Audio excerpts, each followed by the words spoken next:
8-1. They were lacquered by Melbourne City.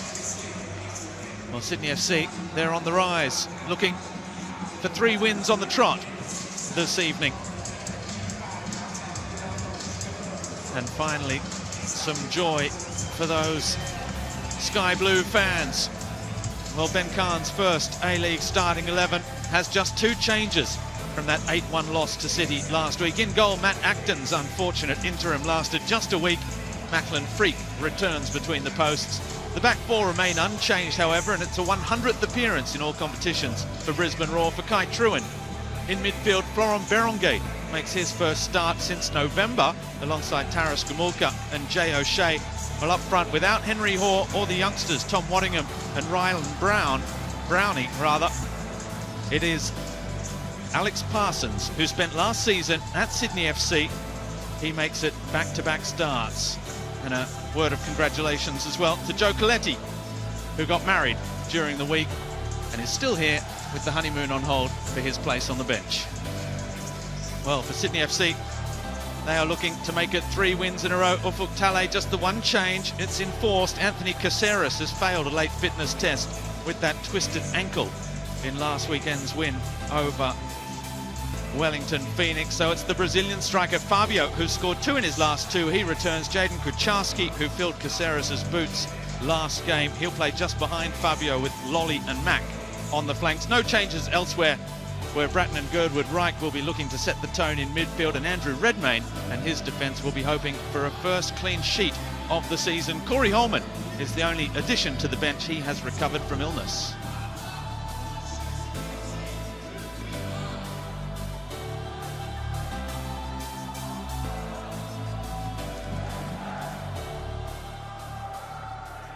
And a lovely moment there between Ufuk Talay, who is a very experienced coach, of course. Match number 111 for him in the A-League after 4 years at Wellington Phoenix and now at Sydney FC. And a big moment for Ben Khan and his family. There's the head-to-head record between these two sides. Hard to get much more even than that. Perhaps Sydney FC will square the ledger entirely this evening if they can get that 19th win in all competitions. To do that, they'll have to turn the tables a little bit on their away form here. Brisbane have won 14 games here at home, 14 of their 19.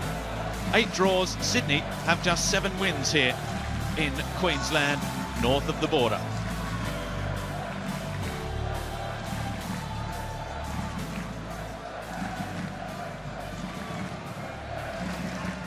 So we are all set for a start here.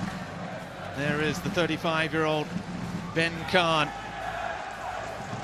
What a moment for him. Chelsea fan through and through, with his chance now to emulate one of his idols, Ange Postecoglou. And there's Ufuk Talay, a player who played in the first ever meeting between Sydney FC and Queensland Roar, as they were back then. Daniel Elder is our referee for this evening's clash. And it is Sydney FC that get us underway.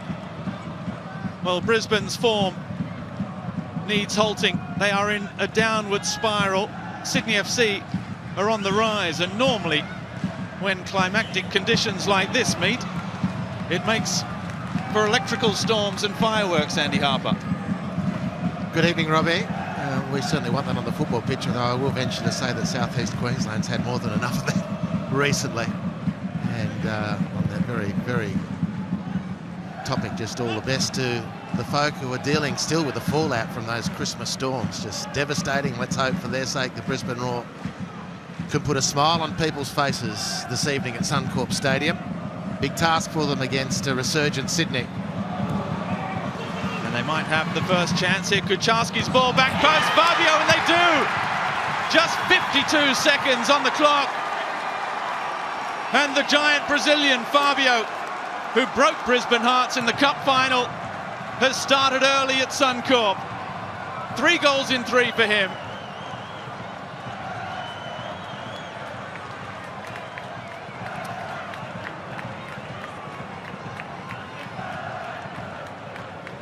Well, a sleepy start for Brisbane.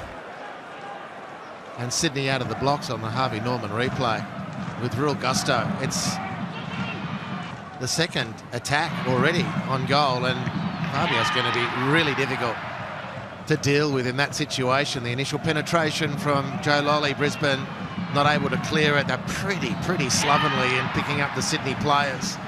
And then when Kickoff gets the chance to just drop a tantalising ball into the 6-yard box, there are not many defenders from a standing start who are going to be able to deal with Fabio Gomes, who makes it 1 for Sydney before the first minute's up at Suncorp.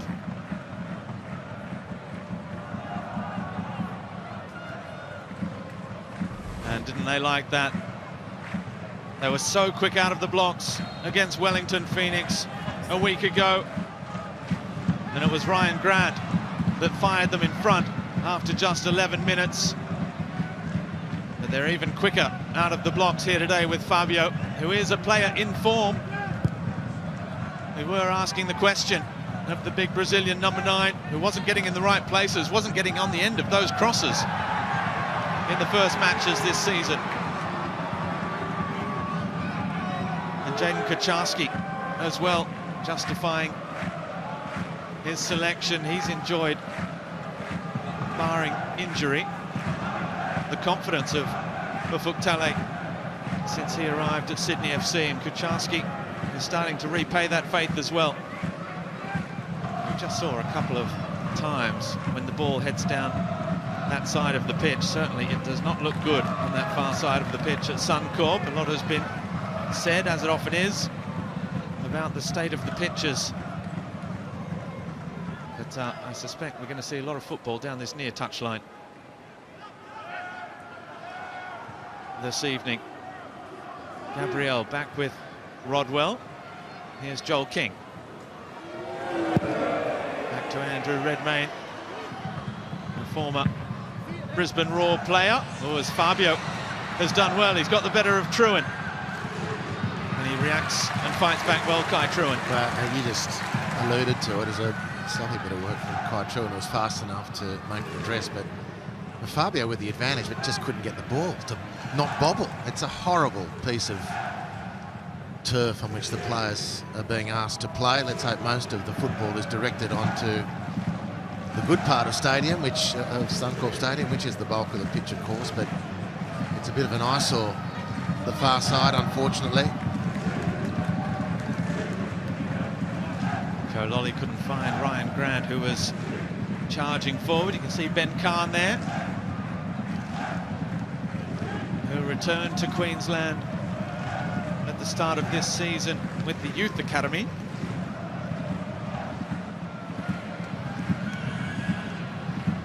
Has now been somewhat thrust into the hot seat as Joel King does well. Gets the ball in. Fabio's little touch for Kickoff. Fabio goes again. Bundled over. Daniel Elder says play on.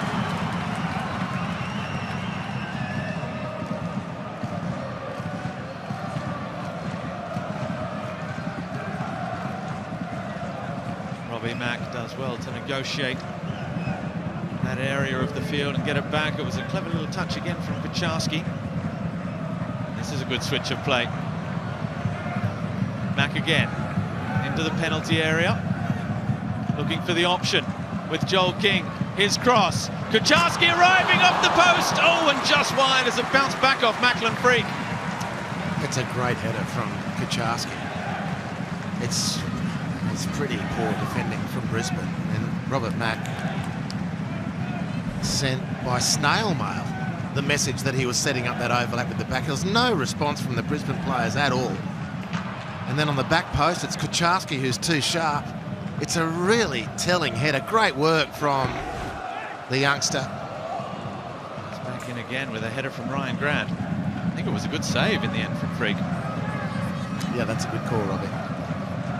Freak did well. It's been quite a baptism at A-League level for Ben Kahn, who pre-game, fascinating to hear just how much has been going on in his life recently. That's a good ball over the top. Andrew Redmayne, who is happy to come outside his box in search of the football.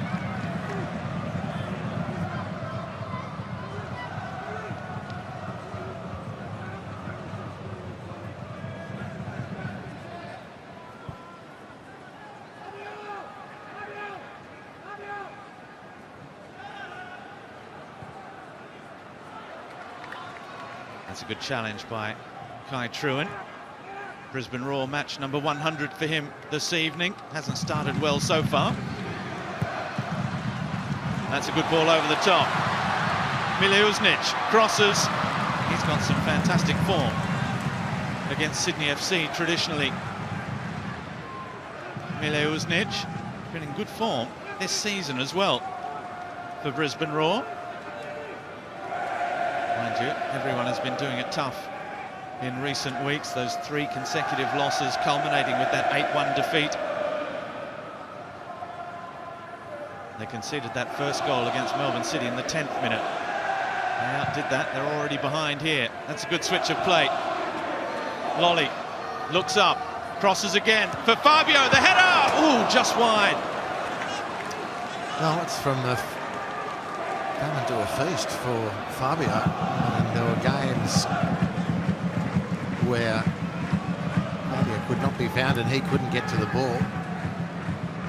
Well, there is Ben Kahn, and thrust into the hot seat somewhat this week because, by all accounts, Sydney FC's assistant coach, David Strilic, was one of the favourites for the job as well. Brisbane Roar were in discussions with Strilic, but in the end,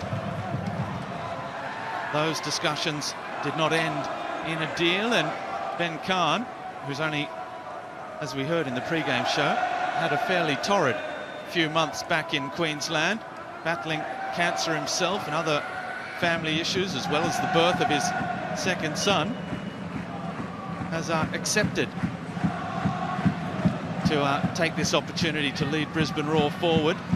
But as he said himself in the pre-game, it perhaps came a little sooner than he expected.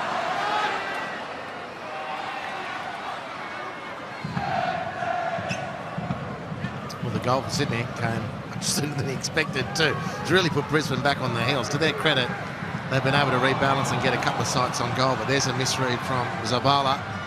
And it's Lolly on the charge. Lolly still going, just couldn't get enough on the connection with the shot that was goal bound and needed saving again from Macklin Freak. He had to reach for it somewhat. Joe Lolly in the end, he couldn't quite get the power of it. Brisbane are allowing Joe Lolly to run unaddressed, if I can put it that way, way too much. How deep is he into the Brisbane area? There, and he stretches desperately to try and get the shot on goal, which took the power out of the effort and made it the advantage then of Macklin Freak to save. 5 shots already against none for Brisbane. They have a set piece here to try and get things moving forward. And is there a problem here for Andrew Redmayne? Did that happen when he came for that bouncing clearance outside his area? Looks like there's a bit of paint down there on the left knee. So the reserve keeper, Adam Pavlicic, is getting the gloves ready in case he has to come on. He's already had 1 interim period and 2 appearances this season, when Redmayne was sent off against MacArthur. And then the following week, Pavlicic played in the big blue. There's the free kick. Gets us back underway. Macklin Freak forward, or mistake from Florent Berenguer, the Frenchman. And Sydney are back on the front foot again. Mack with Joel King. Now Jack Rodwell, he's made a very happy return to football after missing the first 7 weeks of the season. Already on the score sheet as well for Sydney FC. Girdwood Reich. Jay O'Shea with Berenguer, former Melbourne City Player of the Year 2 seasons ago.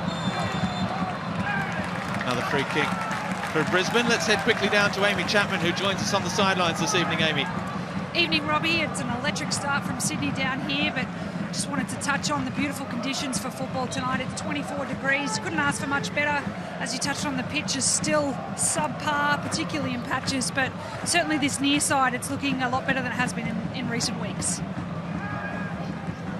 Thank you, Amy.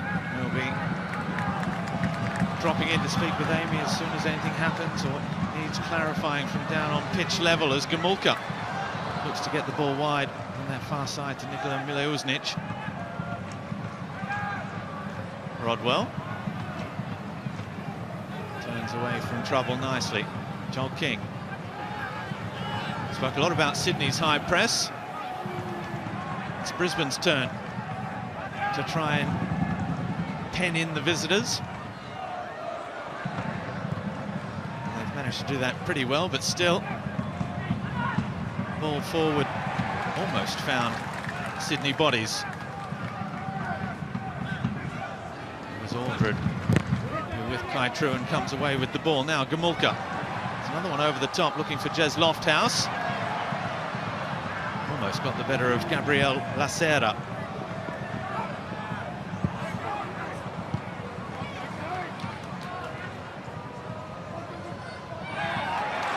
Lofthouse now finds Parsons. Had a generally unhappy time at Sydney FC last season, did Alex Parsons.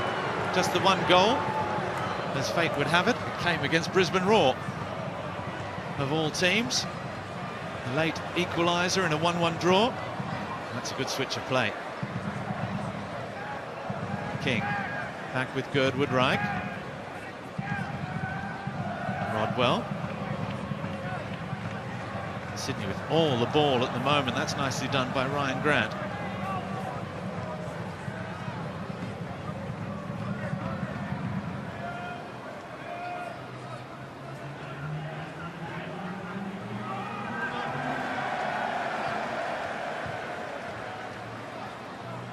Bratton and Lolly.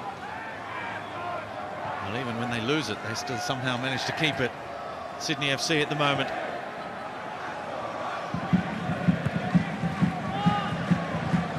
Bratton is down at the moment, and Sydney FC is saying they've got to play the ball out.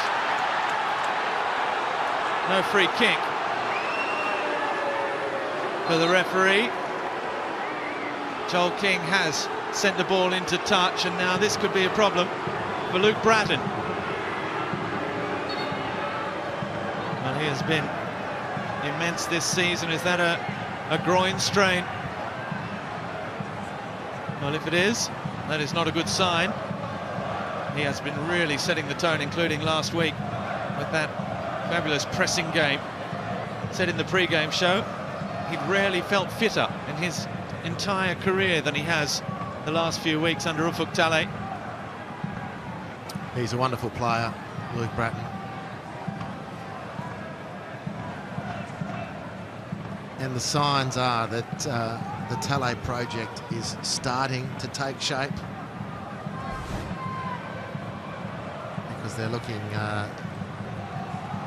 playing with that consistent high intensity, which you need really sharp mind and body, and under Stevie Corica, Sydney weren't in that necessarily that setup and framework, but Ufuk on screen there, checking out his midfield talisman, came in knowing that he needed to shake the place up a little bit. And I think since he arrived with that first win and then a couple of losses, he's succeeded in doing the shaking up. The players, by reports, have been working extraordinarily hard to get up to speed with the new coach. It looks like Luke Bratton is okay. He rejoins the fray, and Sydney FC will have a goal kick to get us back underway. We'll keep tabs on Bratton's injury. Andrew Redmayne's also been down receiving treatment on that left knee.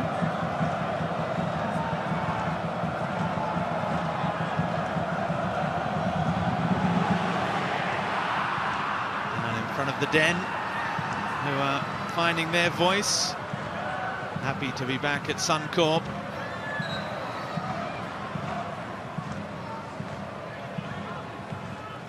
They'll be happier when Brisbane, under their new leadership. Those eagle-eyed of you will have noticed that Luciano Tranni is still on the bench, sitting next to Ben Kahn, staying on as assistant coach, and they might be in here. Redmayne again coming out. Now it was Andrew Redmayne who, clearing a back pass, made a terrible mistake in the first league match between these two this season. Mile Uznic getting on the score sheet. Henry Hoare with the other couple. Hoare missing tonight, but Mile Uznic is there. Here he is on the football. Clever little 1-2. Hingard closing down. That's going to be a Sydney throw.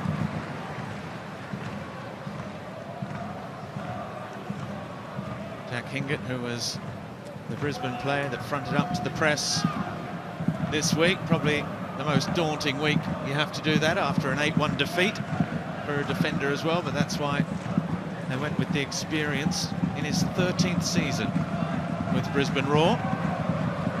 Knows the place inside out, obviously, and admitted that last week's performance was unacceptable, not good enough, and they were expecting a lot more this evening. Ufuk Talay said he expected a very, very difficult first 20 minutes when they scored in 52 seconds to really take the sting out of that Brisbane Roar new coach bounce.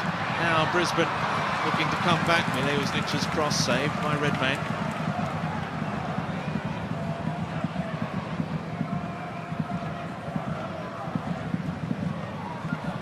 Here's Kucharski in a little bit of space, looking for Fabio. Well cut out again from Kai Trewin. Jay O'Shea does well.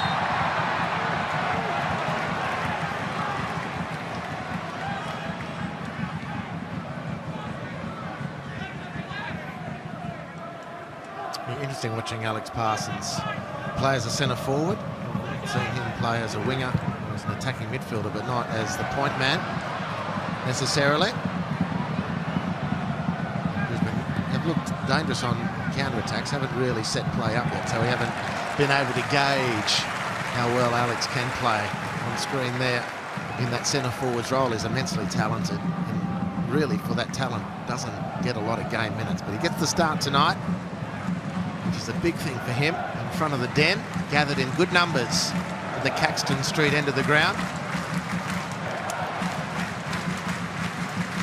After 4 appearances in the first 8 matches off the bench, as that cross comes in, back post. Tom Aldred was there but couldn't direct it goalwards. It's now back-to-back starts for Parsons, but that does come in the absence of a couple of other options up front, perhaps, most notably the youngster Tom Waddingham, who was the star of the Australia Cup final run, or the Australia Cup run, including the final, where he opened the scoring.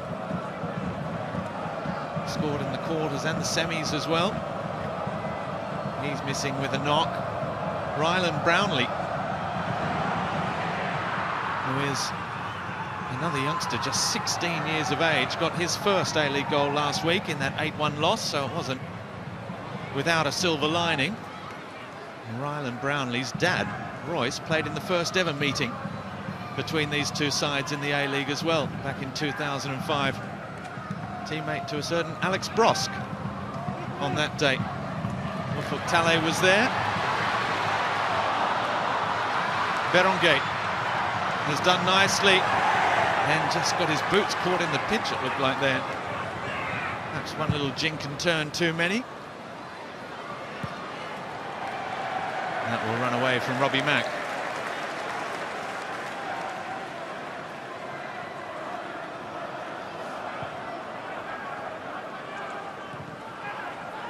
Freak, Aldred under pressure.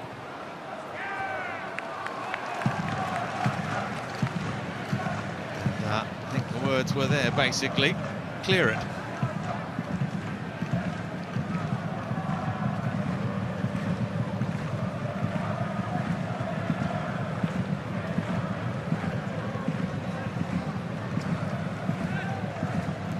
back again for Brisbane. Sydney back on the front foot with Ryan Grant. I'll get to try and do that all over again. Big night for Louis Zabala, who's been forced into this left-back position this season due to basically an absence of candidates.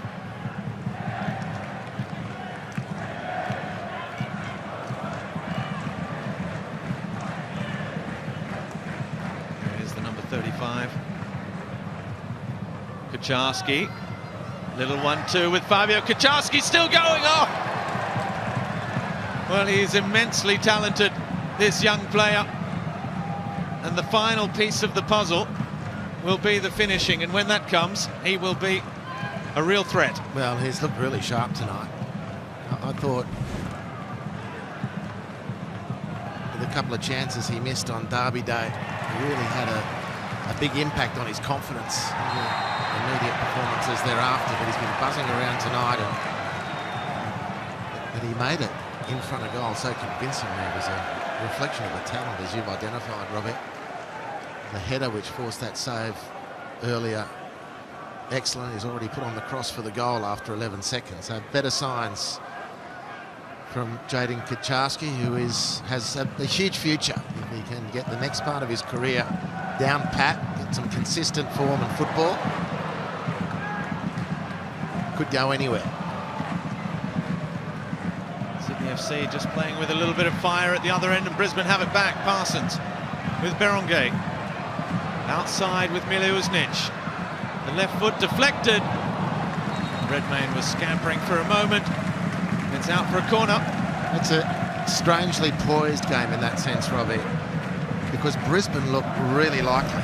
When they get into Sydney's half and they're playing forward, Sydney don't look completely safe. At the other end of the field defending, Brisbane completely open for business. Maybe we're going to get a shootout here tonight, Robbie. Well, 23 goals against for Brisbane as it comes in near post. And it was a glancing header from Kai Truant. Perhaps it needed a little less contact and more glance, as it's been given as a goal kick. 23 goals conceded by Brisbane, 19 by Sydney FC in their 10 games each so far. So that would suggest, as would recent history between the two sides, that there are plenty of goals to come.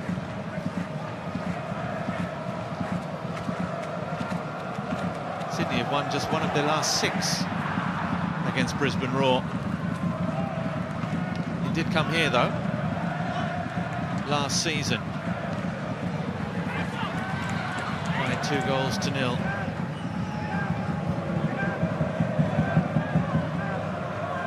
Robbie Mack and a certain Adam Lafondra.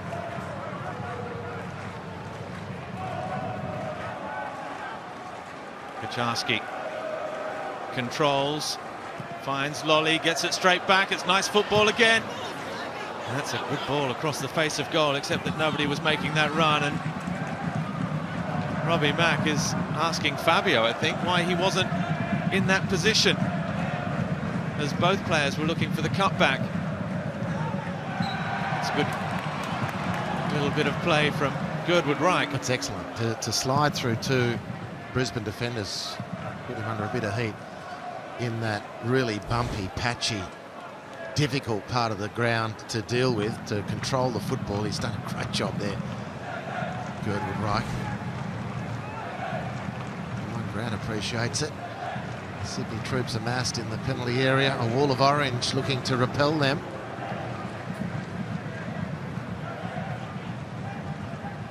The travelling support making noise inside Suncorp. Lolly's left foot, Max right. It will be Lolly. In it comes, good ball, back post, Laceta. It might drop in off the crossbar. And the follow-up from Robbie Mack is cleared, and Sydney FC was so close to a second there. Well, there was a moment or a period, maybe last week or the week before, for Sydney. Probably would have been close to an offside call anyway. where Gabriel Lacerda really started to dominate aerial challenges in the home game.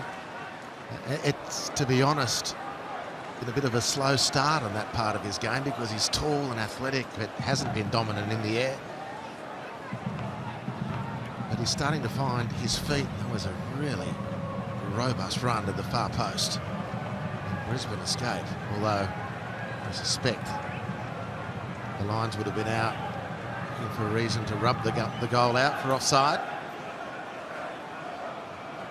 Well, we have seen Jack Rodwell since his return. This is his third match in a row. Jack Rodwell already on the score sheet, and Sydney, as Mack keeps it in, and it's cleared by Gamulka. Anywhere will do. Sydney have scored from 4 corners this season as well, including a couple against Western United.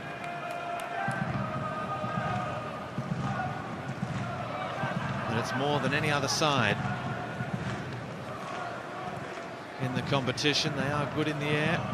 Brisbane have conceded more headers than any other side except Western United. That's their 7th this evening that they've conceded, headed home by Fabio.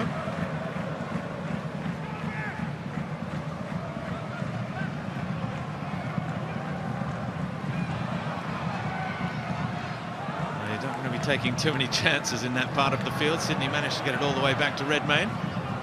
Lacerda has rejoined.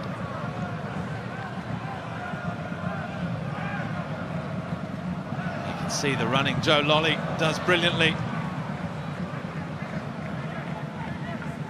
The anticipation, the hunger, as well as Mack and Rodwell get it wide to King. Sydney just starting to tighten the screw a little bit again in the last few minutes after having to deal with that brief Brisbane Roar comeback.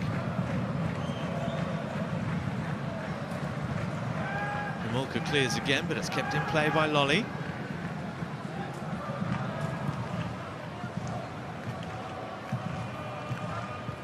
Joel King, ball along the ground for Mack.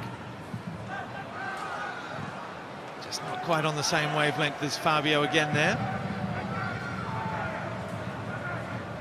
Gabriel.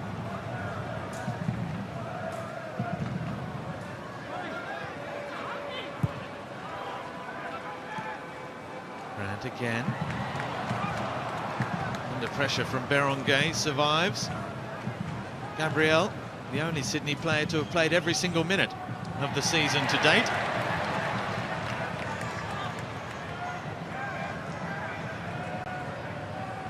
O'Shea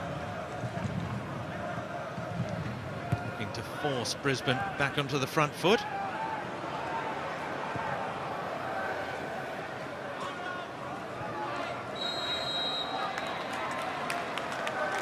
Offside against Fabio as he came flying back. To take the offside restart in the other half, of the field where you can't be offside. This is one of the fascinations, isn't it? There's so much near enough will do enough in football, except when it's that offside call, it's got to be millimetre perfect. It's quite the paradox, isn't it? Take the free kick where you want, take the throw-ins where you want.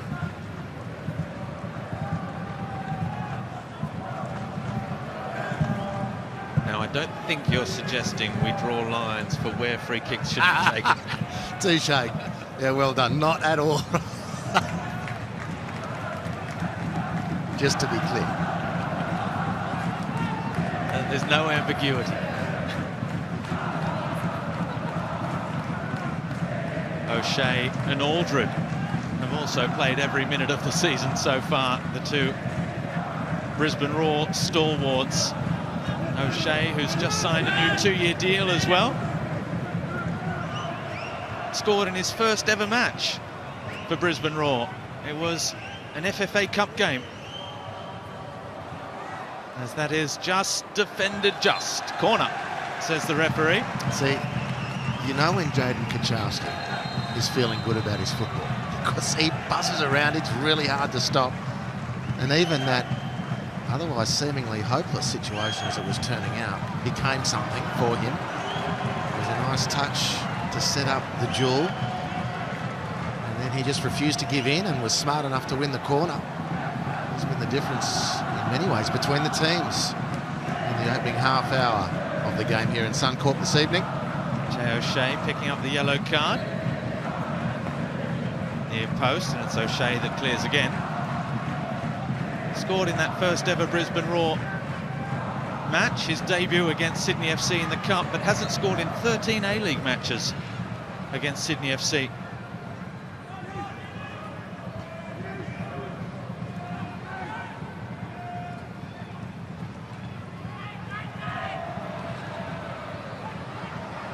Berenguer brings it down, very quick feet, that's well played for Lofthouse. Such an elegant footballer, Berenguer, when he's in form and fit, which Brisbane Roar will be hoping he is now. Lolly, more of the all-action type attacker. He's found Mack. Mack wants it on that right foot, straight at Mackland Creek.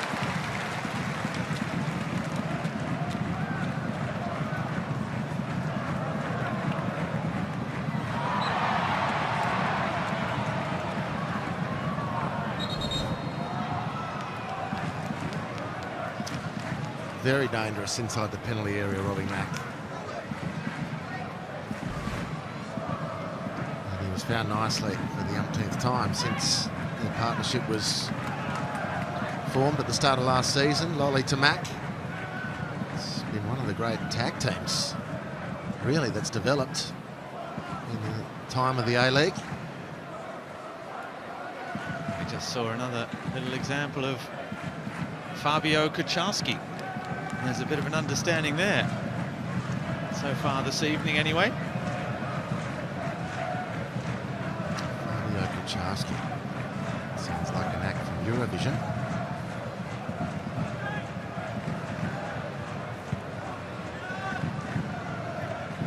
We have to wait all night for the result of that one. This one took just 52 seconds. Now Grant, outside for Lolly. Onto the right foot, which just caught out Louis Zabala for a moment. Lofthouse keeps it in. Oh, Bratton thought Ryan Grant was going to come again for that.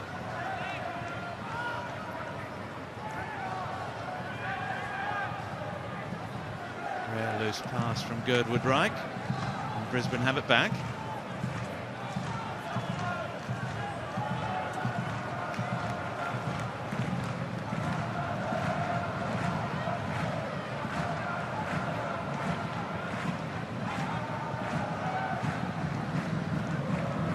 Gamulka. That was Parsons' touch back, but then Hingett looking forward was lost. Sydney FC dominating possession. The ball being kept very much in Brisbane's final third as well, over a quarter of the action there.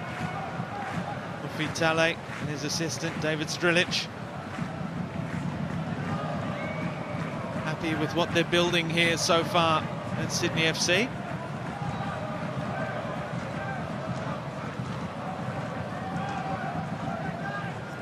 Who's back in Australia after his time in the USA, in Germany, Belgium and Italy.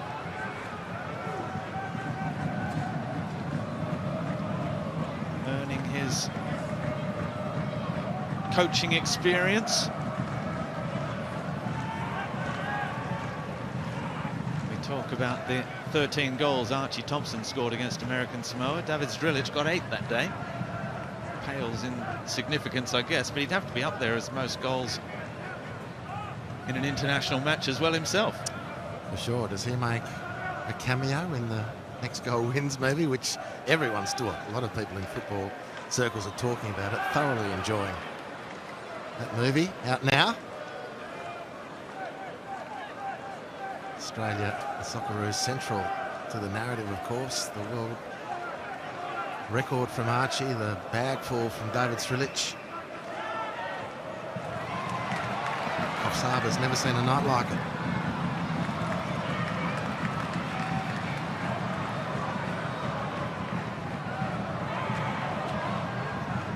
Gumulka, Zavala, Berenguer.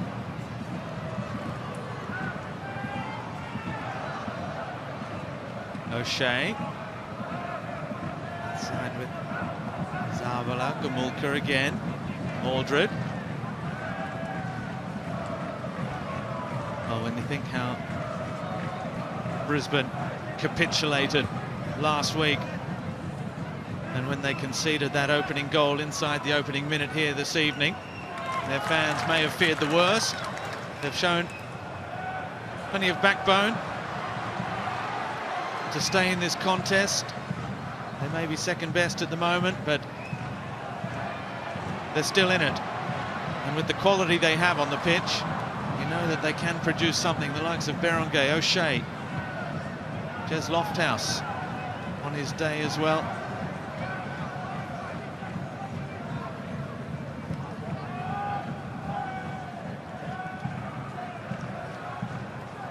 Henry Hoare is another big miss for them this evening. They do have Carlo Almiento on the bench. He has a Sydney goal to his name. It came a couple of years ago now when Charlie Austin was briefly in orange.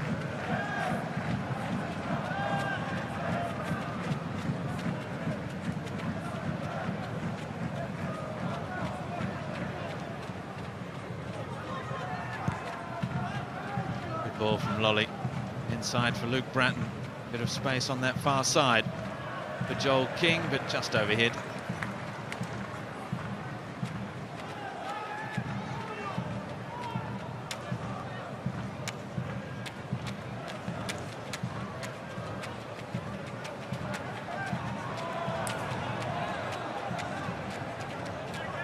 Zabala with Gumulka. O'Shea back for Gumulka. They're trying to play their way forward, but back we go again.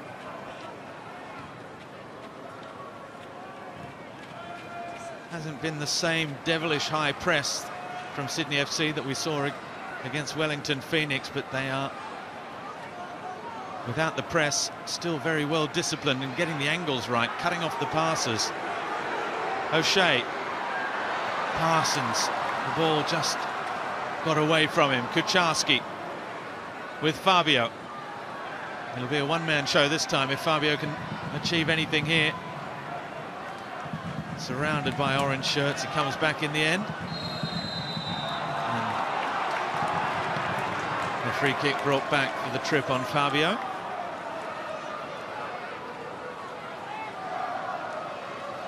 I was a little surprised that Fabio opted to turn, as he did, away from Tom Aldred rather than testing the Brisbane skipper in a foot race. Plenty of space to utilise. He was carrying the ball forward over halfway. And just at that point, you know, I really warm to a striker who wants to put a centre-half in their place if he feels capable of doing it across the field. And I think Fabio's got the engine to do it. There's an opportunity missed as far as I'm concerned. Opportunity perhaps on here for Brisbane. Oh, as Jez Lofthouse released Louis Zavala down the left-hand side, but he didn't really have the pace to go on with it. It was Kucharski back doing the defensive duties,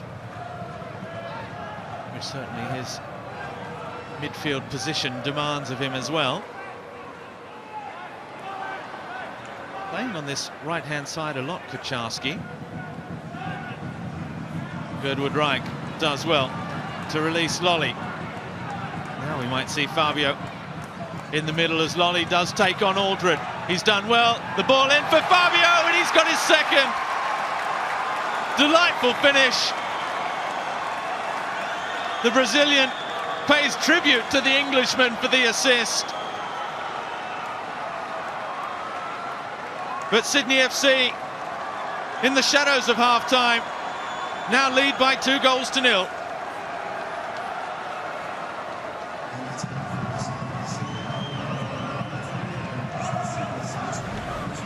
Well, it's an attack that lacks sharpness from Brisbane. The turnover's cheap. Girdwood Reich just beats Gumulka, is not desperate enough on the Harvey Norman replay. And it's been a procession from Joe Lolly, and this is what I wanted Fabio to do up against Tom Aldred. He tests out the Brisbane skipper. He rolls the ball square beautifully with his right foot, non-preferred, across the 6-yard box, and Fabio gives us a flashback to Mark Viduka at the Atlanta Olympics with the back heel on the near post to make it 2 for Sydney. It's a beautiful counter-attack. The Brazilian with a double. Joe Lolly again, the architect, and Brisbane laid bare.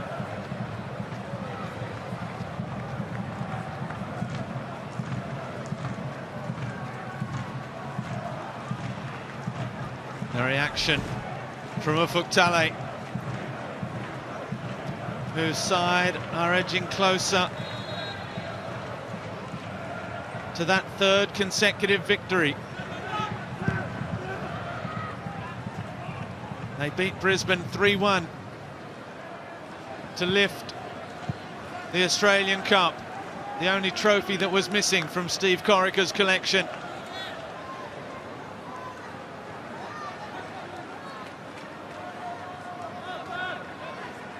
You mentioned baptism of fire, Andy Harper, for Ben Kahn after the first goal.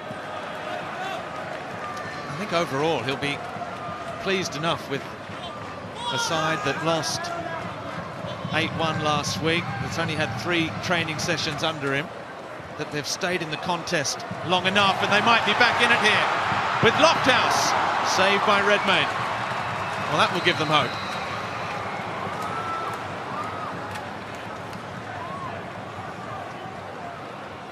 Well, it's an important half-time coming up. Brisbane under Kahn isn't going to be rebuilt to the extent that it needed rebuilding in a day. There's Lofthouse probably, if that goes in, had drifted offside. But the heavy loss against Melbourne City, Robbie, the game was within reach until the second half. So the first order of business for Brisbane is to make sure last start doesn't reappear with the 45 to come. They actually have to take confidence out of the good things they've done in this first half and consolidate.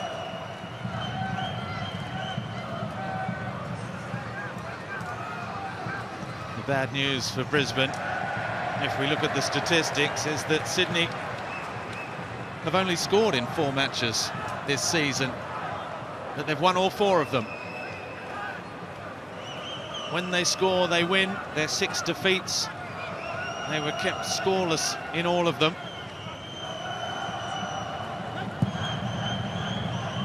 It was 3-0 last week to Melbourne City at half-time.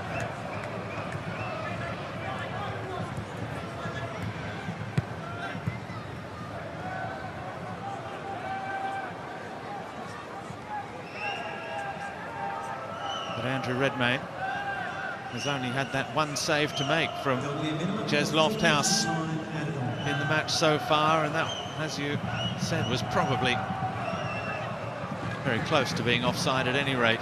And as Lolly slips, manages to keep it alive somehow. Fabio there as well. That epitomises the scrapping nature that Sydney are prepared to really fight as well. Roll up their sleeves and do the dirty work. Girdwood Reich able to turn.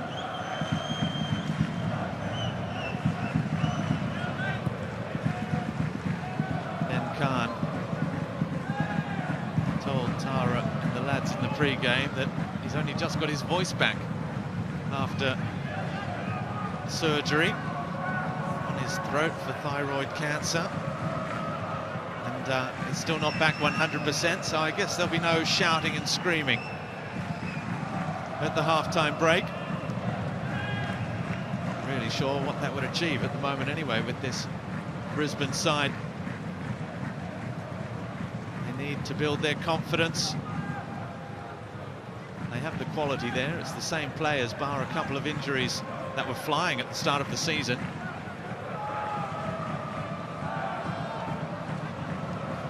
Parsons loses out just, and then Mile Uznic can't take it with him. 4 minutes of stoppage time. We're approaching the end of the second.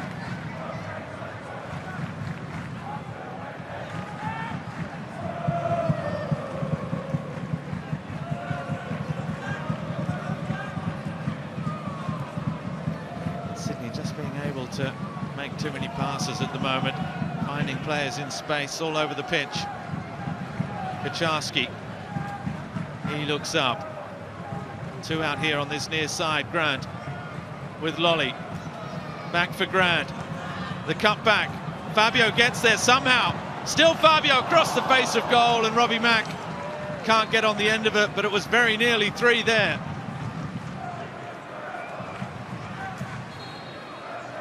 And when they come forward, they look dangerous every time, Sydney FC.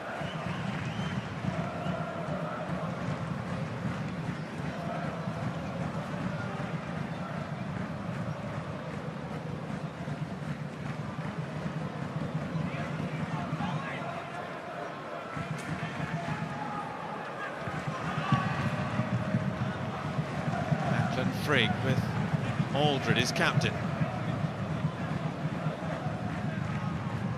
Fowler back again. Now Freak, they've invited the press, and they almost got caught out. Now Berenguer with the chance to get Brisbane moving forward with a few numbers as well. It's a clever pass, well timed. Mile Usnic is lightning quick. Mile Usnic scores, and Brisbane are back in the game. Berenguer, the architect. Mile Usnic, like so often against Sydney FC, the finisher.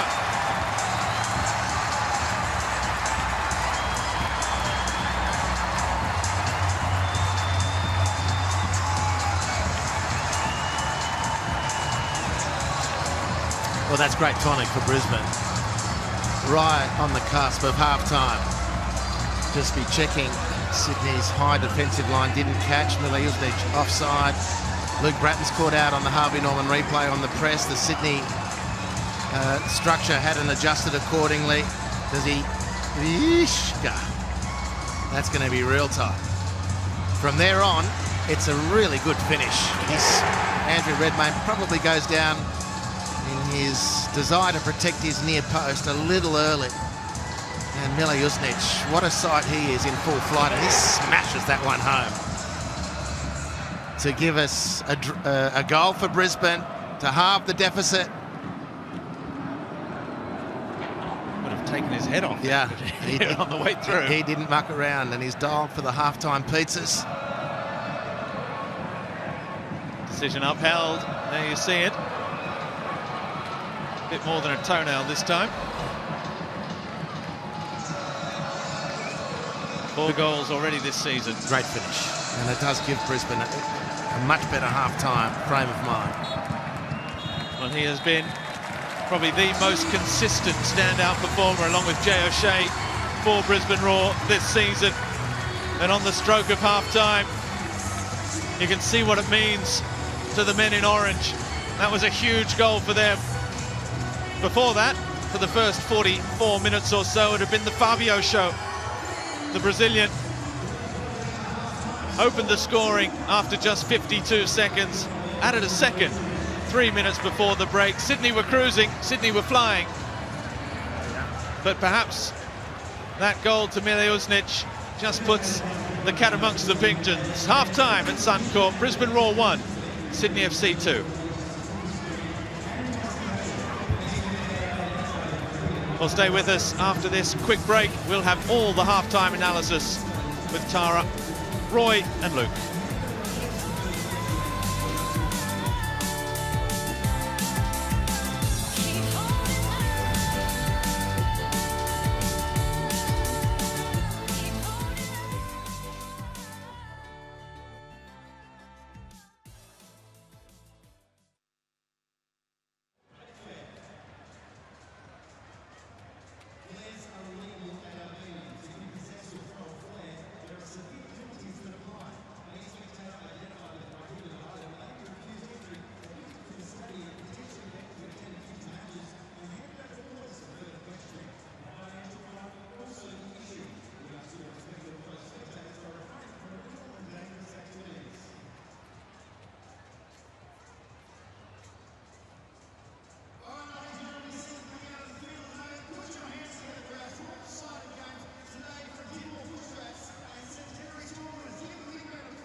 This year's Alex Tobin Medal is brought to you by Isuzu Ute, awarded to the best player of the season as nominated by the Paramount ANZ football team. The winner of the prestigious award will receive $10,000. Plus, the Isuzu Ute Alex Tobin medalist will nominate a junior football club of choice to win a brand new, top-of-the-range Isuzu D-Max or 7-seat MUX to be announced during the grand final.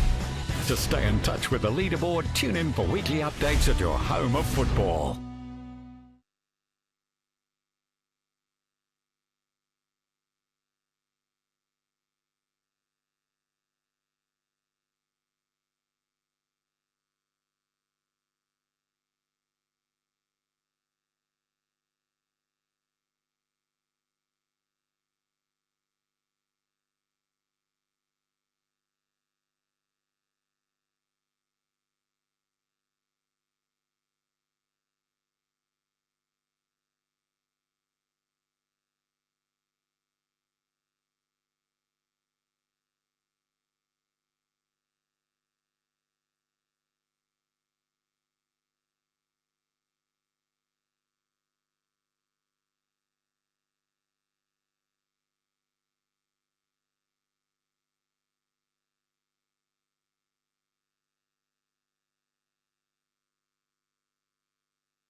Welcome back to Suncorp Stadium, where things are looking a little brighter for those fans and that man, Ben Kahn, in his first ever game in charge of Brisbane Roar.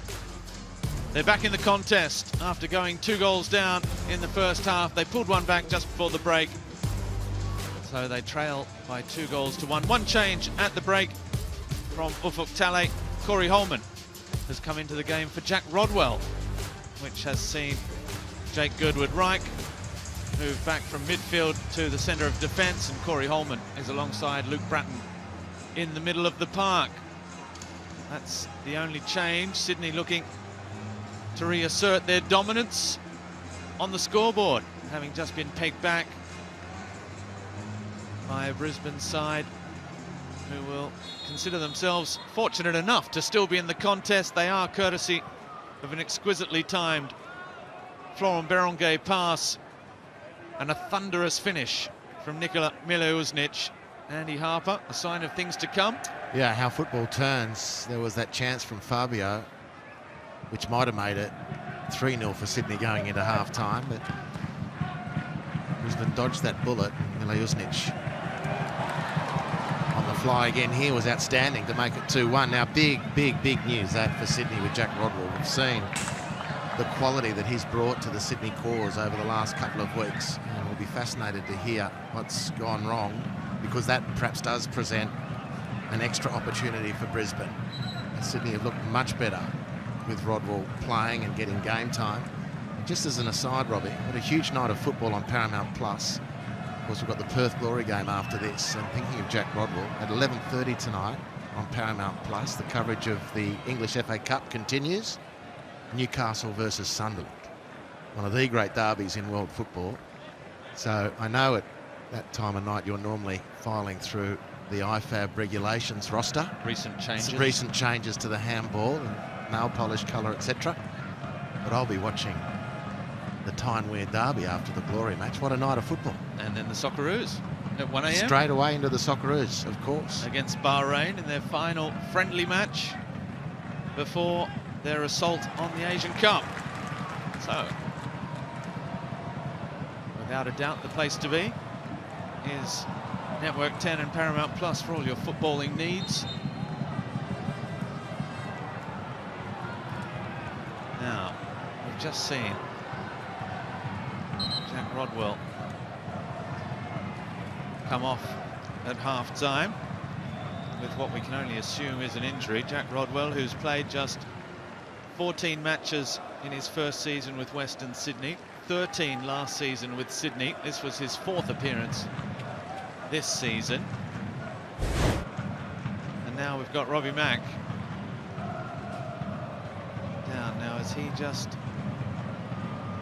been dispossessed pretty cleanly there by Nikola Mileusnic, and that is a substitution as well. So 2 injury changes, we can only assume, certainly for Robbie Mack. 2.5 minutes into the second half, Nathan Amanatides comes into the game, and it is just his 3rd ever A-League appearance, all of them off the bench now. As Corey Holman clatters into Alex Parsons, who was his teammate last season.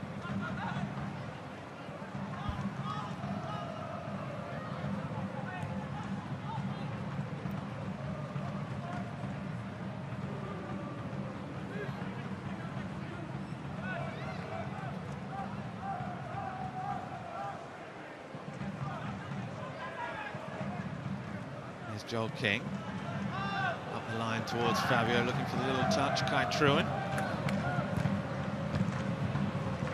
That ball forward from Paris Kamulka wasn't the easiest.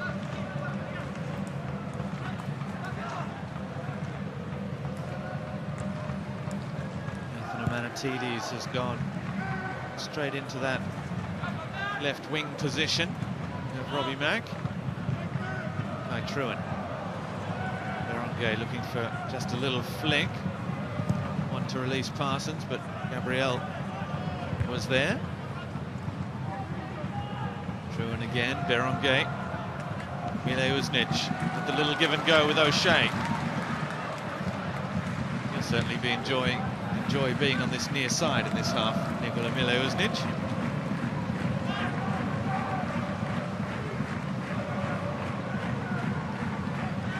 It's now 4 goals and an assist in his last 6 matches against Sydney FC for Nikola Mileusnic.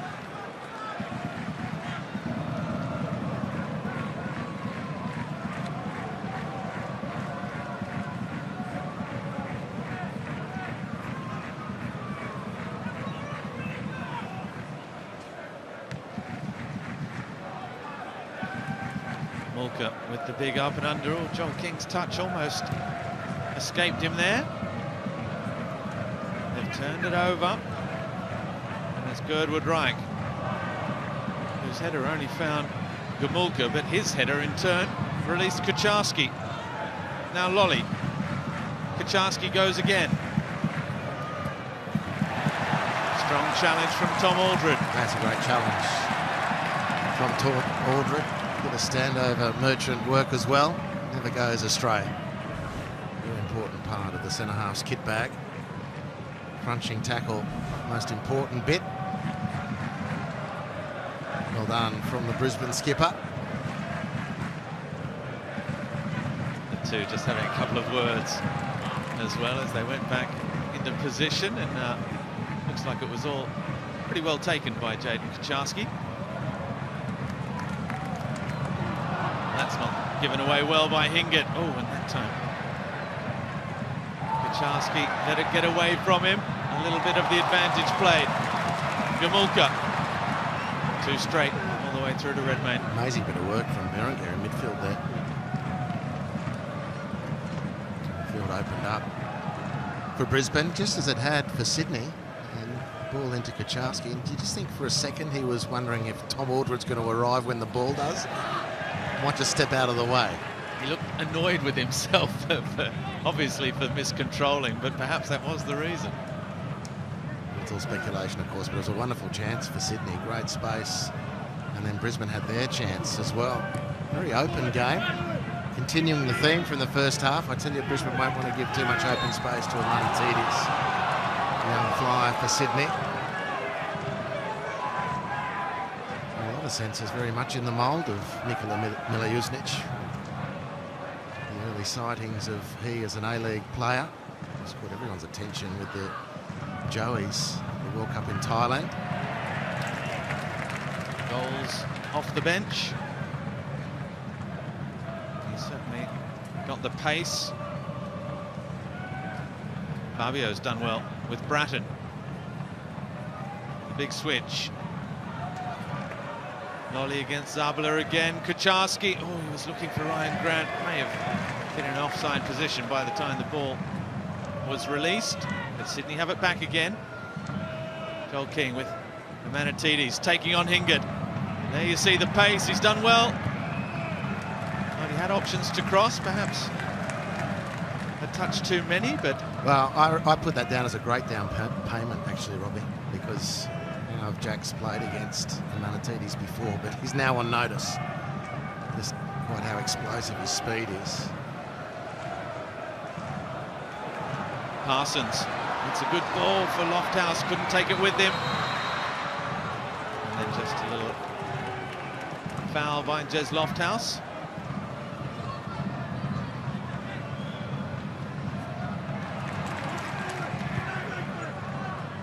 Joel King couldn't release Amanatidis that time. O'Shea, his turn to look up and look for the pace again of Mileusnic against Rodwell. Girdwood Reich rather. Oh, Mileusnic went to ground. Girdwood Reich had front position.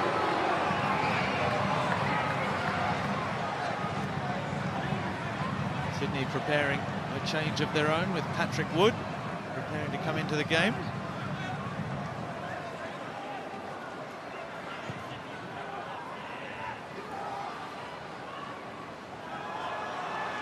Perhaps the referee deciding that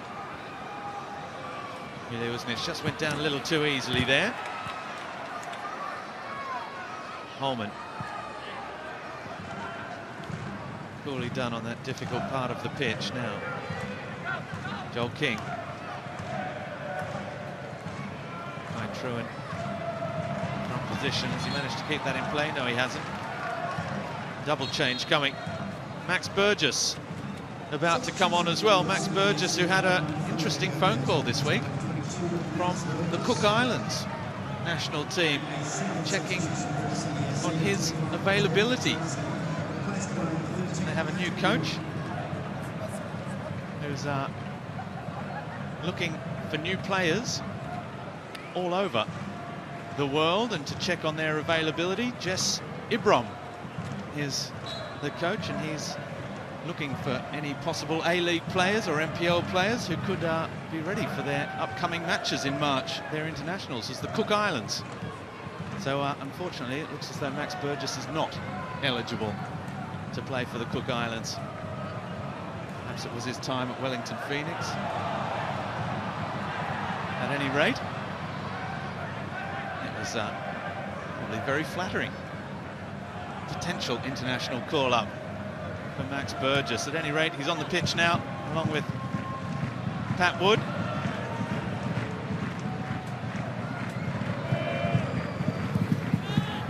It's well played from Corey Holman. Joe Lolly trying to tame the ball. Holman again crosses towards the Manatides, and the flag's up for offside.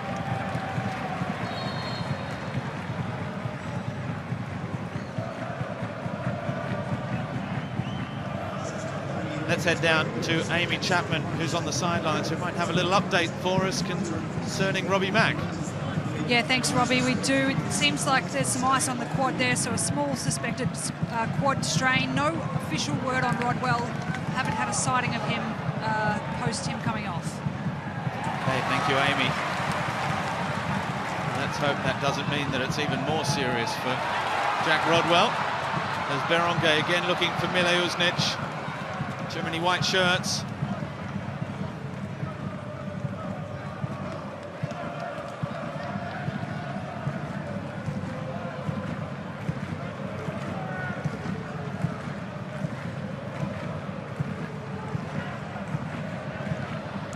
Berenguer with Girdwood right, very quick to close him down and dispossess him when the ball popped up.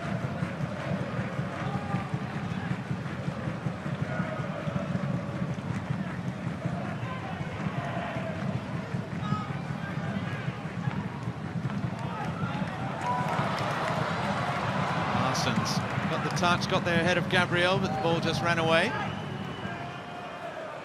Well, the game is most certainly in the balance. In that first half, it did look like Sydney might kick away, and just to repeat, immediately before Brisbane got their excellent goal to keep the game tight, Fabio just taking his place on the bench there could have made it a first half hat-trick, and at 3-0 at half-time, Ben Kahn would have been wondering what he'd walked into.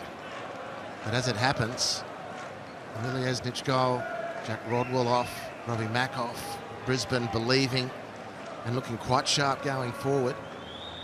The game is most certainly in the balance, and there's a couple of worrying signs for Sydney fans.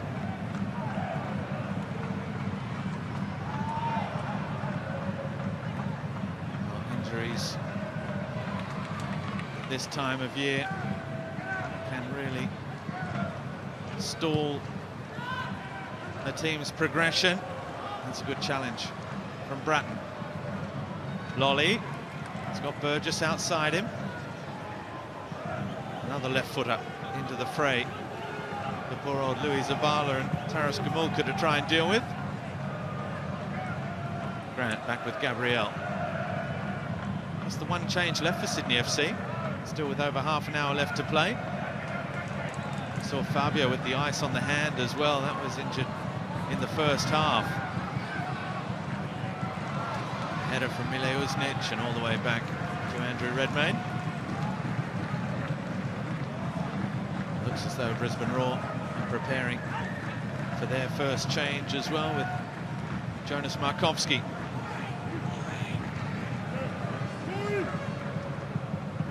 Looking to be introduced off the bench for the 6th time this campaign, his first A-League season. Freak done that nicely Poorly done with Kai True and Hingett. Finds Gamulka.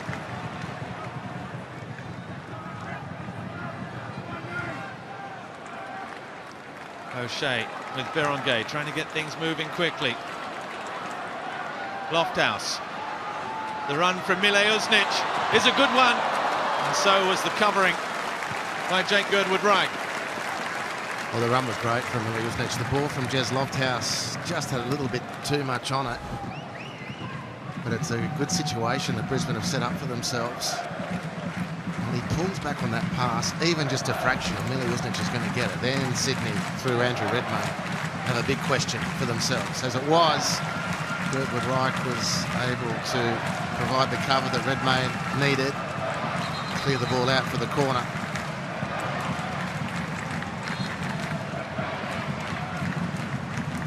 Our referee, Daniel Elder, has had to go back and check out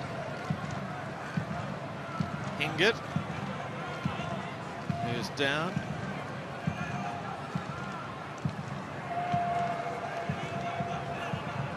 Markovsky has been there for about 5 minutes, waiting to come on. Here's Zabala, who's been already up and down that flank, dealing with Joe Lolly. Has decided to get in before the cramps with the pickle juice to try and see them off. Looks like there's going to be a second change coming as well. Jack Hingett. We'll see if he's able to continue. James Nikolevsky.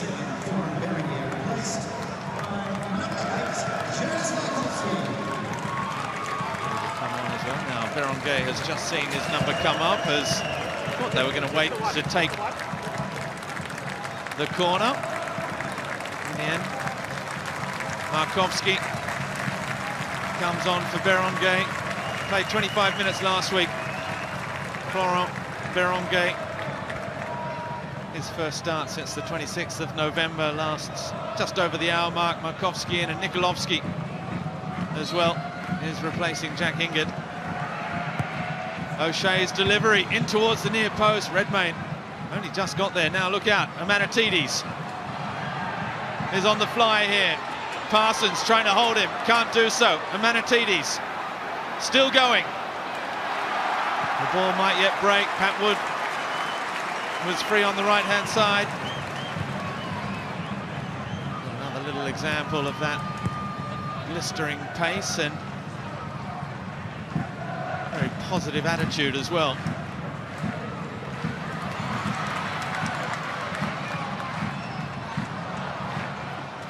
Now Brisbane trying to get back into the contest.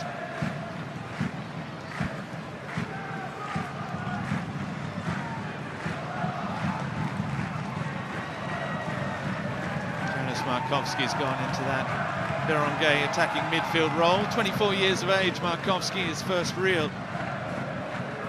first chance in the top flight as well. He was top scorer in NPL Victoria with Altona Magic.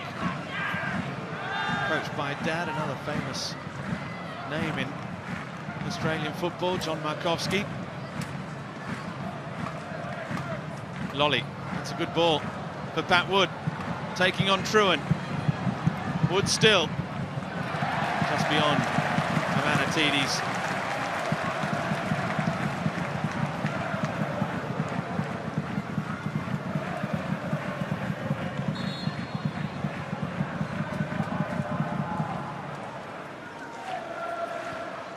You can see the conditions that have Ufuk Talle's decided to make those changes sooner rather than later, to get fresh legs out there. We've just seen the first signs of cramp in the Brisbane ranks.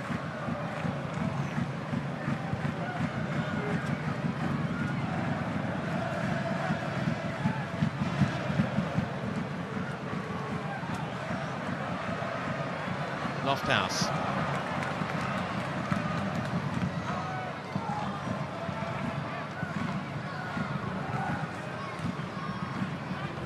ball. O'Shea dispossessed. Now Burgess. This is a really good period for Brisbane, Robbie. I mean, Manatiti's had a good run. Sydney have had 1 or 2 probes, but finding it difficult now to corner Brisbane and deliver the body blow, because it's the Raw who've got the belief at the moment. Come back very impressively. What they're actually just missing now, to state the obvious, the risk of not testing this man, Andrew Redmayne. But they've established a foundation now. The game is well within their capacity. They must make sure they don't switch off at the other end. Sydney can sting them. Confirmation with that challenge that Jack Hingett is still there. No Nikolovsky. Not yet anyway, as Parsons, that's a good ball, looking for Lofthouse. And again, Andrew Redmayne comes and clears long this time. Good header back from Aldred for Lofthouse again. That's a great header from Aldred. It's excellent sweeping from Andrew Redmayne. And Ollie, this will be significant for Sydney if he can't continue.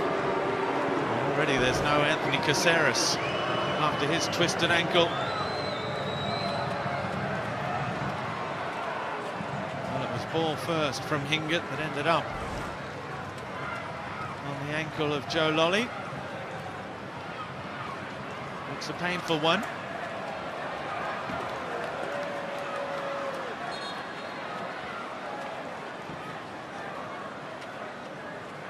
Now the changes come.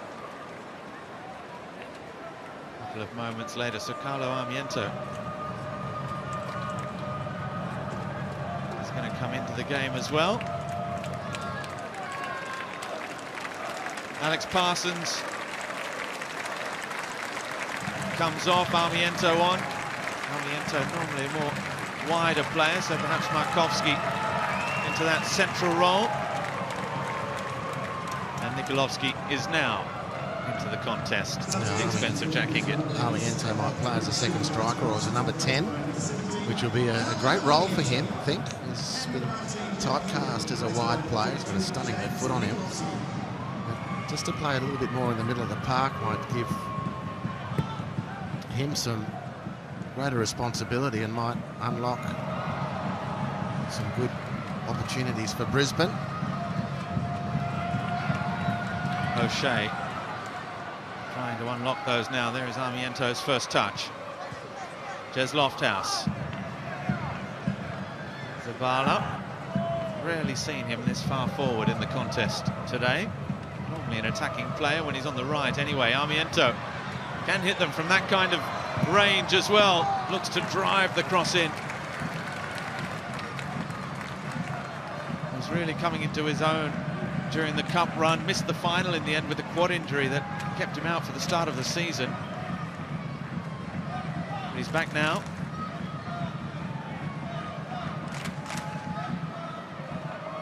O'Shea has done that nicely.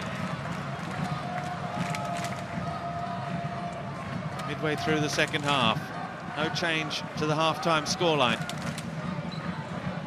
Fabio has been replaced. His 2 goals have Sydney in front. There's Brisbane's goal scorer, Mile Uznic, looking for the free kick, nothing given.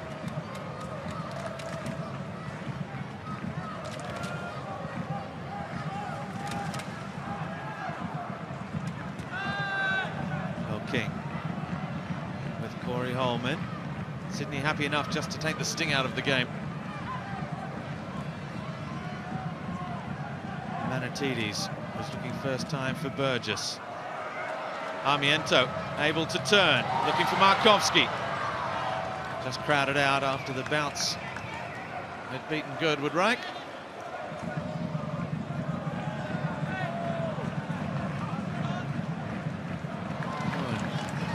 Andrew Redmayne inviting the challenge from O'Shea on Corey Holman, and then Armiento nearly winning it back as well. It's Gabriel who got a strong foot on the ball.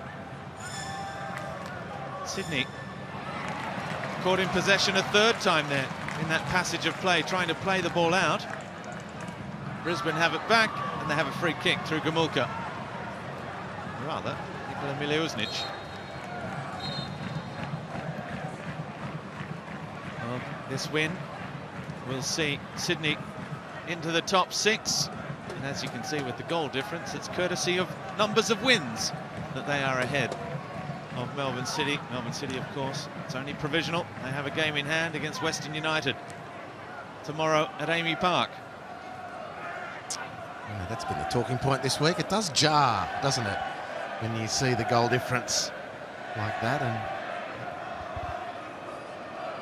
not relating to the table the way we're often used to it, but a good reason for the decisions.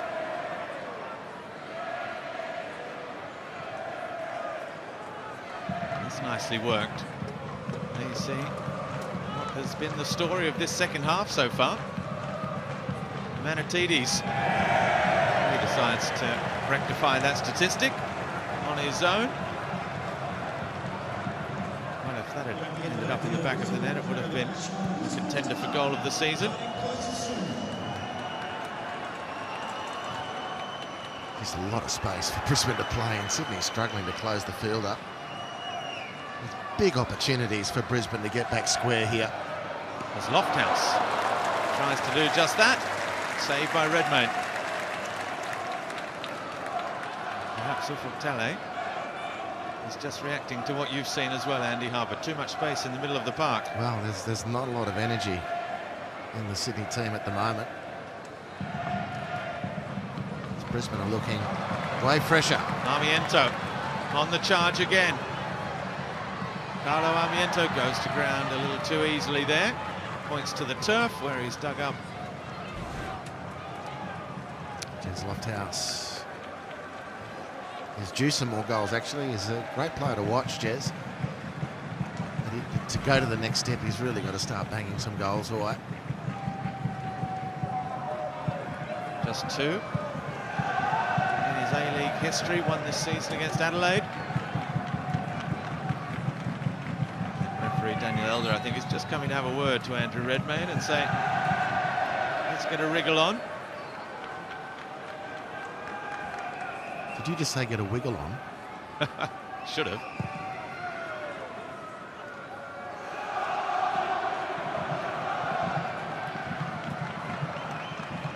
Serra helped on over the top. Wood almost gets there. Louis Zabala, who's been chasing back a lot. Oh, there's a high challenge there from Max Burgess.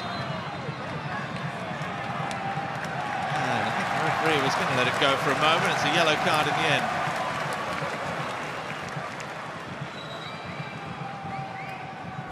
He joins Jay O'Shea in the book.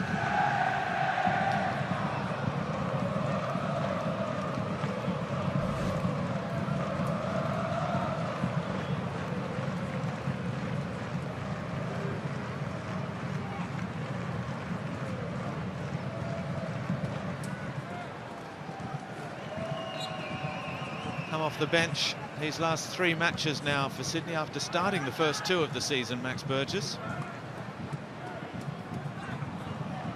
There he is again, sidelined for the middle part of the season so far with injury. Well, it's becoming a battle for Sydney.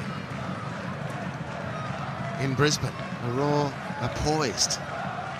They just maintain focus at the back. And you can see them getting out of this one, getting out of trouble. They're playing most of the football. Penetrating Sydney's midfield really efficiently.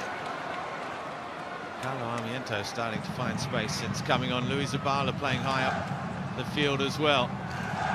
Aldred getting involved, has been given away cheaply. Thought about coming to try and win it back immediately. Aldred then thought better of it as Burgess looks to break forward with the Manatidis. A little flick, free kick given. And Sydney will have a chance with the set piece, and it's a yellow card for Nikolovsky. Well, let's head straight down to Amy Chapman again on the sidelines. What have you made of Ben Cahn's debut, Amy? Yeah, well, for someone without a voice, he's certainly starting to be quite vocal. He's enjoying what he's seeing. The momentum sitting with Brisbane at the moment. He's repeating tempo, energy and positive positioning. He's loving the line that's being set from the back four. That was one of the big issues he said at half-time. They were sitting too deep, allowing far too much space for that Sydney front three. Well, they have managed to turn this second half around.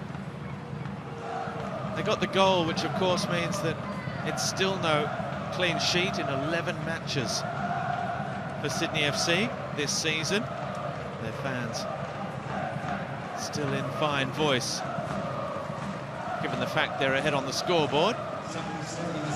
They're trying to cheer their team to this third consecutive victory, one that sees them provisionally into the sixth. Now that happened in the first half, about midway through the first half, I think, Fabio, when he was here. This header, that's his first goal. It wasn't that one, but at one point he was grabbing his hand. Lovely finish, that second one. Well, these are the goals, obviously, that have set the game up. All good watches, all of them. And it's been a good open game. Delivery in, good defensive header. Bratton gets there ahead of Armiento, but perhaps the chance to break. There's Lofthouse. He's done well, but cleared and breaks to Zabala.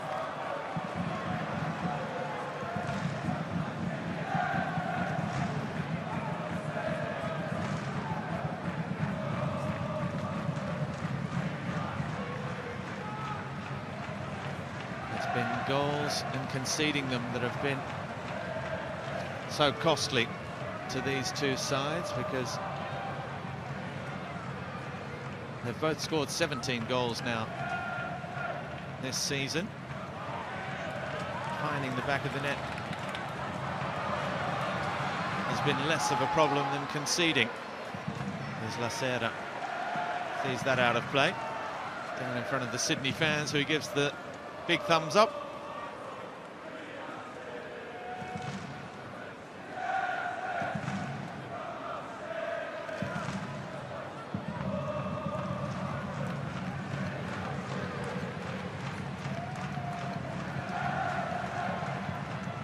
Getting ready for the Unite round in a week's time as well. As here's Markovski, still looking for that first ever A-League goal. No way past Girdwood Reich. Sydney take on Adelaide United next Saturday at Allianz Stadium at 8 p.m. Brisbane are against Newcastle, also at Allianz Stadium on the Sunday, the 14th. 3 days of football in Sydney.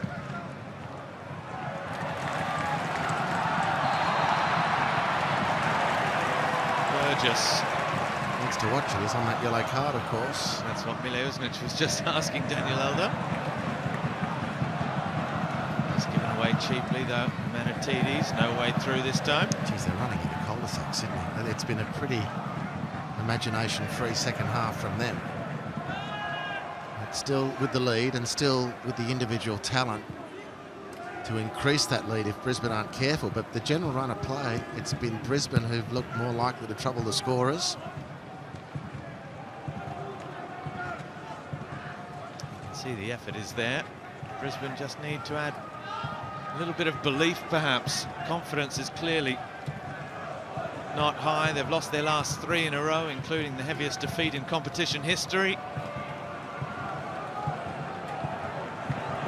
And you can see there that the door has just been left ajar by Sydney FC. It's really up to Brisbane to force it open and march through it. Can they do it? They've got 12 minutes plus stoppage time to try and do that, as Pat Wood has come off second best, just off the ball.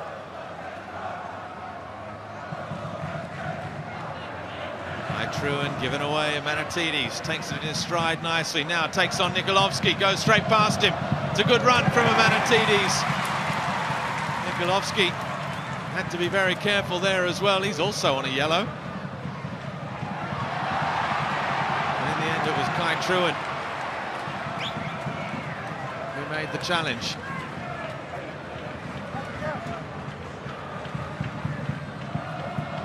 And Joe Coletti looks like he was about to come on.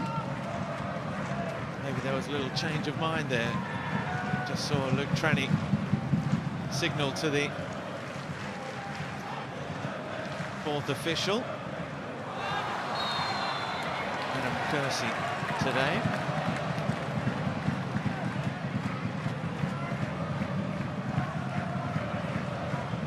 And after a thoroughly entertaining first half of football, it's been a real physical battle for this second half. Neither side able to make the difference so far.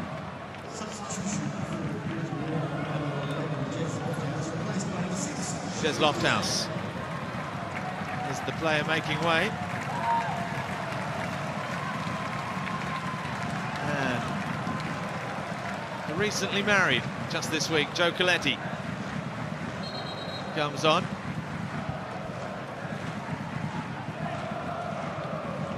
It's a slightly more defensive move in terms of personnel, taking off a attacking wide player, bringing on a central midfielder, but we'll just see someone released higher up the pitch. Armiento perhaps heading back to that more familiar wide role on the left, and it looks like Jay O'Shea is the player who's been sent a little higher up the field. Tonight's official Brisbane attendance 10,115. O'Shea was nice trickery while it lasted, but it's come undone.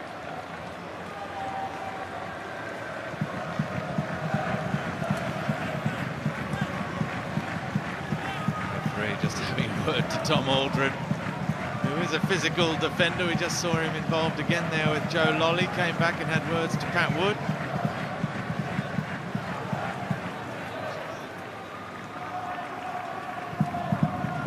The throw for Lolly. Feels for a handball from a couple of Sydney players. Zabala. Only as far as Girdwood right. Gabriel Lacerda. Joel King. Time the ball gets away from Amanatidis. Coletti. Given away by Truant. Such a technically elegant player, Kai Truant, but just occasionally gets a little rushed. Very fluid on ball. He's given it away a couple of times today. It's a better ball for Gamulka. And Coletti. Back we come again. They need it up the other end, Brisbane.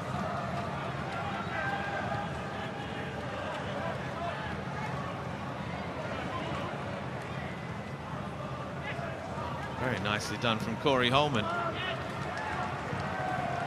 It's been a more difficult second half for the playmakers. Armiento. What's the referee made of that? Tom Aldred heading forward and winning the free kick.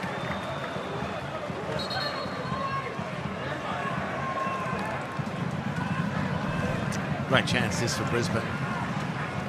Tom Aldred, the skipper, venturing forward, going down with a grunt. Making sure everyone knew the foul was on. Referee obliged. This puts it in a really dangerous spot for Sydney. I couldn't say Brisbane wouldn't have deserved a sided goal like this one. What can they make of it? Now, O'Shea wants runners across the ball. He scored a direct free kick against MacArthur from this kind of range. In it comes. And that kind of angle as well. The punch away from Redmayne. Coletti, his touch just invited the challenge from Burgess. Now Nikolovsky will need an option here. Back out with Kai Truan. Zabala. O'Shea able to turn and almost find a miracle reverse pass. It's well played, Markowski. The big, tall, solid frame up front for Brisbane at the moment. Very tidily done by Corey Holman.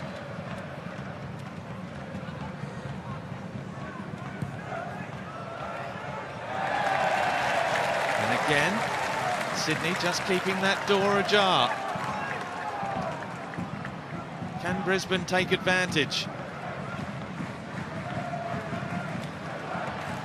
Tale is prowling around his technical area. He knows that his team have not been dominant in this second half the way they were in the first. They managed to finish strongly against Wellington Phoenix last week, after Barbarouses pulled it back to 1-1. They got 2 more goals. Markowski coming back from an offside position. There is the Paramount Plus player index. Fabio with the double, leading the way. Ryan Grant there as well. Girdwood right, Lacerda, Lolly. No place for Mile Uznic in the top 5, despite his goal.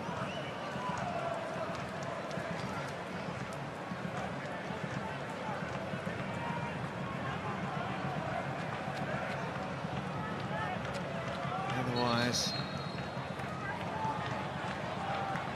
again,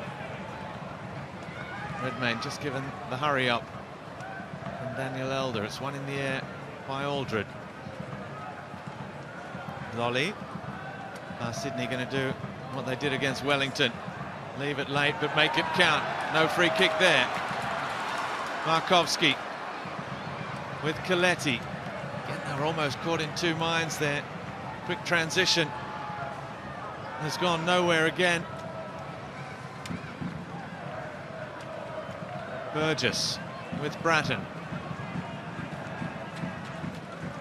Good ball for Amanatidis.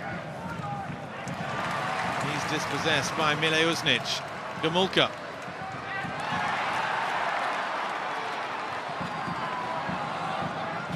That was a strong challenge by Corey Holman, who I think got a boot in the midriff or on the hip for his troubles. Lolly turns inside. Zabala. Ooh, trying to curl it into that far left-hand corner.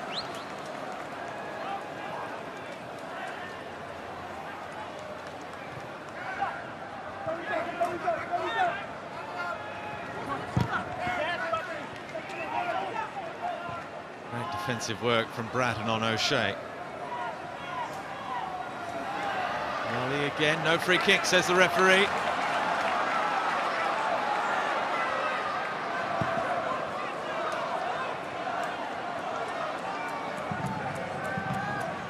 Here's Gamulka with O'Shea. He looks up. Sarmiento was trying to leave it, I think, for Markowski.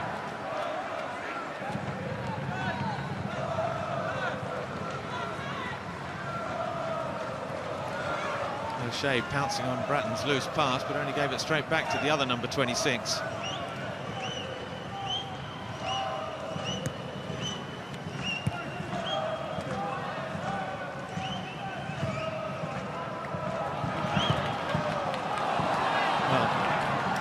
Has pretty much summed up Brisbane's afternoon, because Sydney have given them opportunities and it's like they haven't known what to do with the ball. Well, the players from both teams are visibly tiring. It's the sapping southeast Queensland conditions which do take their toll. A lot of players And it's been a very open game, so a lot of running, a lot of players really starting to tighten up, and Mile Usnic just looked exhausted. Lacerda's ball was a tired one, straight to Mile Usnic. He just didn't have it within him, apparently, to control the ball and actually thread it through to Markovski, who was in a good position up front. Survival of the fittest as much as anything here. Well, the free kick goes Sydney's way. Bratton is down again. It will be a few more seconds soaked up as they try to take this one.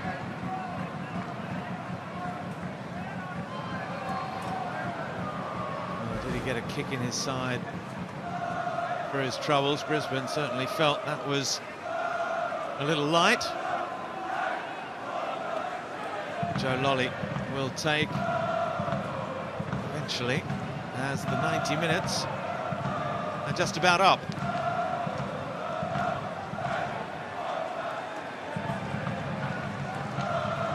Whistle from the referee finally, and Lolly does deliver towards Lacerda. Amanatidis back out with Pat Wood. It's a good challenge, very physical from Markovski. Desperately gets the ball, tries to get his team moving forward again. O'Shea with Coletti. Aldred now, 5 minutes of stoppage time. Is there going to be the joy for Brisbane? Or will it be, as it stands, a third win in a row for Sydney and a fourth loss on the bounce for the home side? Gabriel for Pat Wood.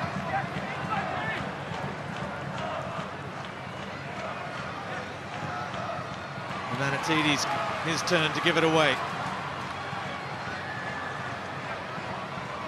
Mulca just keeps it alive for Brisbane.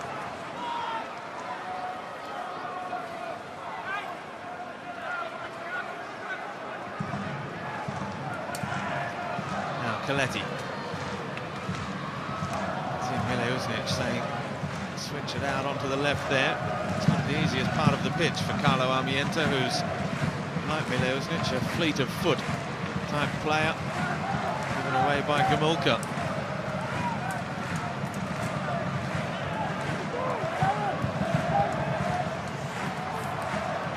Kai Truan does get it out that way. Zabala. Here's Coletti. Jay O'Shea screaming for it, he gets it. Inviting Nikolovsky forward. He's won the throw.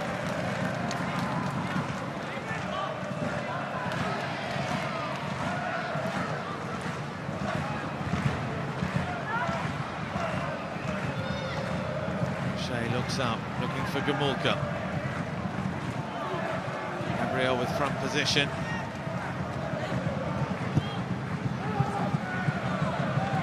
Aldred. Tom Aldred with Coletti. Is there space here? Zabala, he looks up, hits it near post. And his teammates are furious that that wasn't delivered back into the area.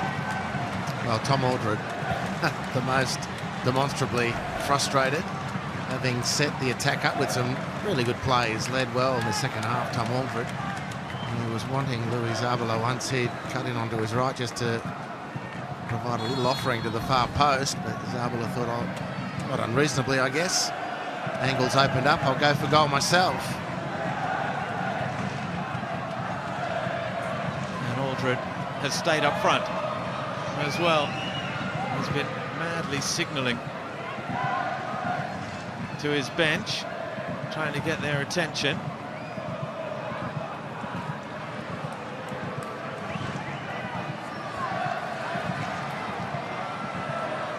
Nikolovsky with Macklin free. Here's Kai Truan under pressure, finds Markovski, needs an option.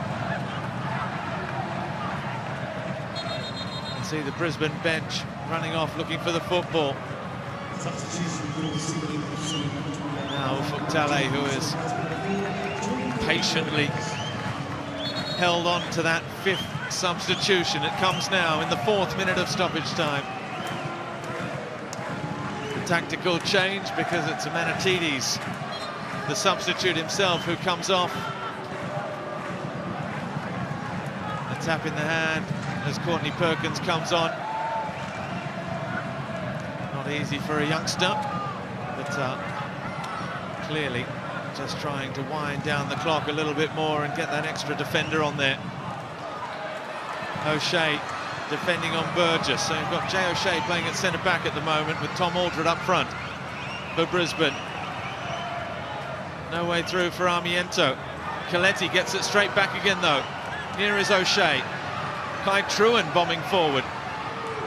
Markovski looks for him. It's very well defended by Joel King. Markovski gets there as both players go down holding their ankles.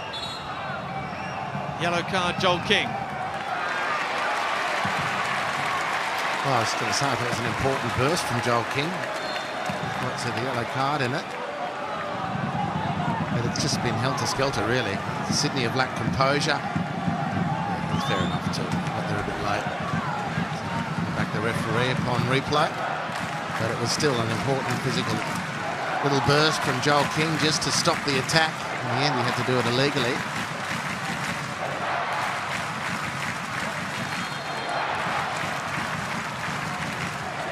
Brisbane are the only side in the competition yet to score a goal in the last 15 minutes of matches. Is it going to happen now? They certainly need one. We saw MacArthur get a late equaliser. In it comes. There it is! Oh, and it's Aldred, the captain, who just shot straight into the arms of Andrew Redmayne. That's a delightful free kick, and Brisbane challenged well, and he just, the best he could do was just to stab it homewards, and that's as close as Brisbane come. What an opportunity in the final seconds for the home side to try and claim something from a second half that promised much, but in the end delivered nothing, at least not in terms of the scoreboard, in which it is the half-time result which stands. Ben Khan's first match in charge was one of promise as well, one of fight, and one of a side that is still looking for its direction. Nikolaj Miliuznic gave them some hope in the final stages of the first half after it was their Brazilian striker Fabio made it goals, 4 goals in 3 with his first half double. But it's Sydney FC who are the happiest of the two sides, courtesy of their 3rd consecutive victory. 3 wins on the trot. They may not have a clean sheet, but they held on to the 3 points with that final save by Andrew Redmayne.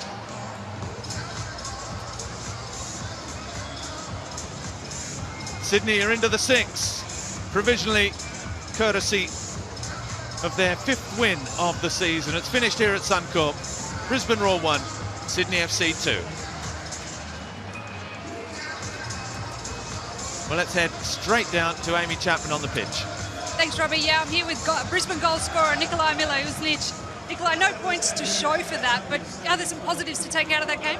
Yeah, 100%. I mean, we knew coming out of last week, coming into this game, they're going to be a tough opponent again, and we really needed to nail down our defence and the way we were structured and the way we defended. So I think by the first few minutes, we were not on the ball, but then I think we nailed it down and limited their chances, which was good. But at the end of the day, we obviously didn't get anything from the game, but definitely some positives. And what was said at half-time, because Sydney were dominating